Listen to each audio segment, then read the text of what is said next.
নমস্কার, শিশির বিন্দু মিষ্টি হেসেল সকলকে স্বাগত জানাচ্ছে। এখানে দেখুন ইলিশ মাছের মাথা নুন হলুদ মাখিয়ে রেখেছি আর পাবদা মাছ, দু রকম রেসিপি করব। চলুন শুরু করি।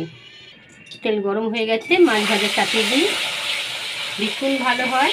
এখানে দেখুন এই যে সামান্য একটু আমি সর্ষে পাউডার, ধনে জিরের গুঁড়ো, লঙ্কার গুঁড়ো আর হলুদ দিয়ে উষ্ণ গরম জলে ভিজিয়ে রেখেছি। মাছ ভাজা হয়ে গেছে, কালো জিরে দিই, কাঁচা লঙ্কা, টমেটো নুন দিচ্ছি, দিয়ে একটু নাড়াচাড়া করে নেবো। টমেটোটা নরম হয়ে যাবে, গ্যাস কমিয়ে নাড়ছি। মশলাটা দিয়ে দিই, গ্যাস মিডিয়াম করে মশলাটা কষিয়ে নিচ্ছি।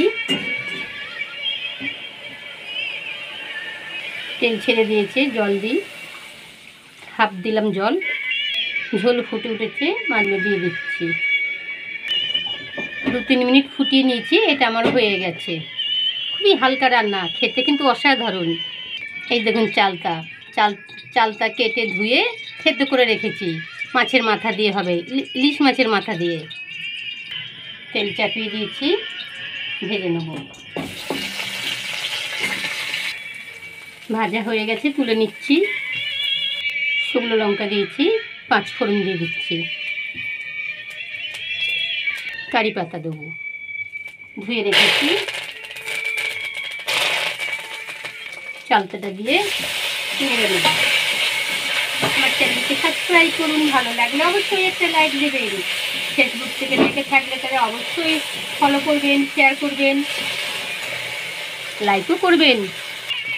নুন হলুদ সামান্য চিনি মন না চাইলে দেবেন না, পছন্দের ওপর। সামান্য একটু জল দিয়েছি, 2 মিনিট চাপা দিচ্ছি, চালটা সিদ্ধ হোক। জল দিয়ে দিই, খুব ভালো করে ফুটিয়ে নিয়েছি। এখানে দেখুন কাঁচা লঙ্কা আর মাছের মাথাগুলো দিয়ে আবার ফুটিয়ে নেব। চাপা দিয়ে গ্যাস মিডিয়াম করে 2 মিনিট ফুটিয়ে নেব। ঢাকাটা খুলছি, খুব ভালো করে ফুটিয়ে নিয়েছি। আমার এটা হয়ে গেছে, অফ করে দিলাম। ধন্যবাদ।